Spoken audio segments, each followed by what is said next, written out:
This is the most notorious haunted house in the world. It is to be found in the sleepy seaside town of Amityville, an hour away from the hustle and bustle of New York City. 30 years ago, a truly horrifying crime was committed here, when 6 members of the DeFeo family were shot dead in a single night. Even now, the details of exactly how these brutal murders were carried out remain shrouded in mystery. 1 year later, the Lutz family moved in. They fled from the house, having lived there for only 28 days, claiming that they had been driven out by terrifying and unexplained supernatural forces. Their story was the subject of a media frenzy, turned them into celebrities, and became a worldwide bestseller, The Amityville Horror. It would spawn numerous books and films, including one that was released just this year. Mediums and psychic investigators have claimed there is a curse on the property. Others say that the Lutz's story is no more than a clever money-making scheme, built on the gruesome history of the house. It is probably one of the most haunted homes in the world. It's certainly one of the most publicized haunted homes in the world.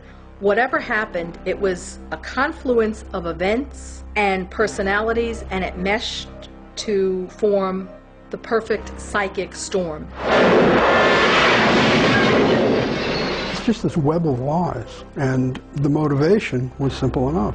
They produced a beautiful commercial scam.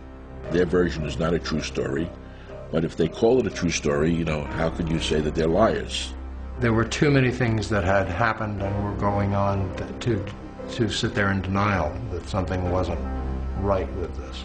I guess the Amityville Horror really is supposed to be me, because I'm the one that got convicted of killing my family. I'm the one that said did it. I'm the one that's supposed to be possessed by the devil. What is the truth about the house in Amityville? And is there really a curse on all who live there?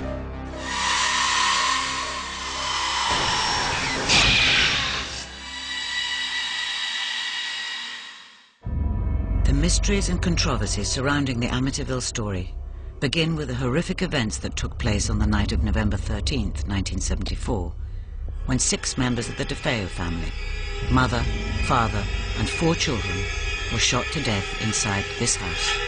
I had an office in the front of my house, and I was sitting in the office, and my friend Al Saxon comes in, and he says, "Rufus, I got something to tell you. You're not going to believe this." He says, "Everybody next door is dead." We saw several of the bodies being taken out. I'm sorry to say one of the children's bodies fell off the tarp they were carrying it in, and I saw one of the murdered children. It was ghastly, but pretty straightforward murder case, or at least that's what I thought at the time. It was just very eerie. It was very quiet, and just a chilling, frozen moment, the kind that you'd never forget. It's a picture that you keep in your head always. Here you had the so-called idyllic suburban family, Italian Catholic. The family had its own business, which was an auto dealership. And of course, with an Italian surname, there are the inevitable whispers about connections to organized crime. A mob killing was quickly ruled out, and the police began to focus on the only surviving member of the family, 23-year-old Ronald DeFeo Jr. George Harrison came, who was chief of detectives over in Suffolk County, and he said, "Can I use your house for a while for our headquarters?" Everybody in my neighborhood was scared to death that there's somebody loose in this town. From the beginning, Butch DeFeo, Ronnie DeFeo Jr., was suspected. He was originally not arrested. He was taken into protective custody. They decided now they're going to take the Ireland's house, which was next door, and turn that into their command post. So they took us all over there. Next thing I know, they had him in my house, and they were questioning him.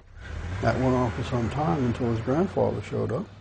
A police officer heard Ronnie's grandfather tell him, "You'll stop throwing the family name in the mud. I don't want to hear anything more about your sister. Just admit to the murders. It's over." I told them in the beginning things that were true, but, you know, to get the pressure off of me. Even before this, the Amityville locals had already made their minds up about who had slaughtered the family.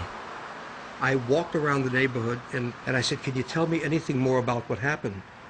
And almost to the person, every kid said, Ronnie did it, Ronnie did it. I was in my car. I believe the reporter was Joe Martin. Came on and said that the killings had happened, and they didn't say that Ronnie was dead with them. And I said to my wife that it was Ronnie. Ronnie was, I'll put it this way, a wild teenager. He had a reputation for using drugs, for violence, for fighting with his father. He was a punk. All he did was drink, gamble, and fight.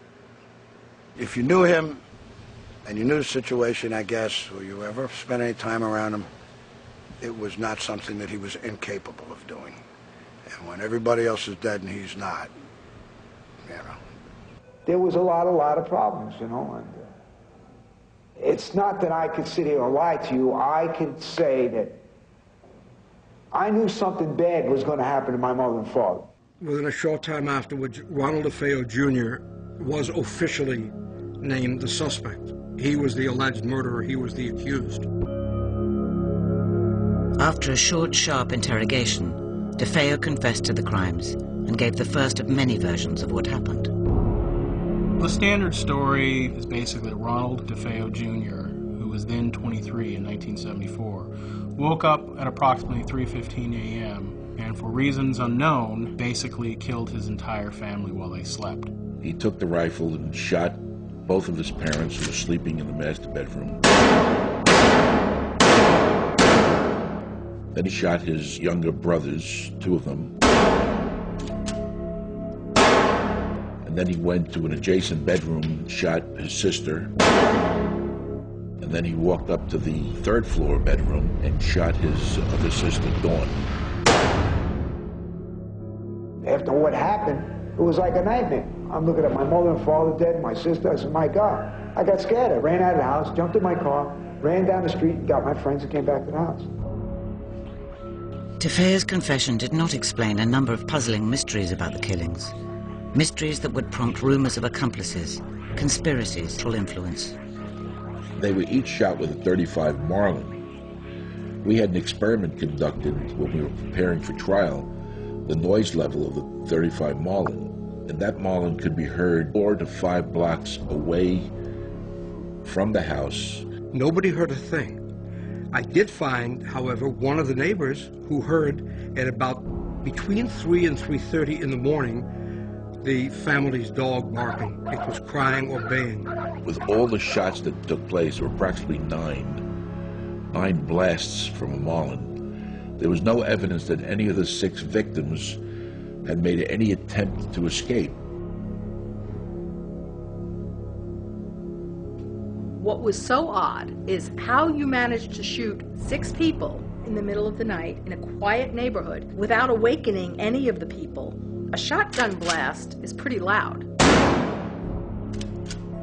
That doesn't make any sense. One might argue, well, maybe they were being held by another until Ronnie came around and did what he did. I thought perhaps the bodies had been moved from their original spots. The autopsy reports show that no, they were not moved, that they were in the original places that they were when they were shot. There were no drugs found in the bloodstreams. And again, the victims are found lying face down in death stretch. There seems to be something almost systematic and very methodical about it that would seem to involve in more than just one person. The curious anomalies of the crime scene would provide some eerie clues as to who or what had been responsible for the killings in Amityville.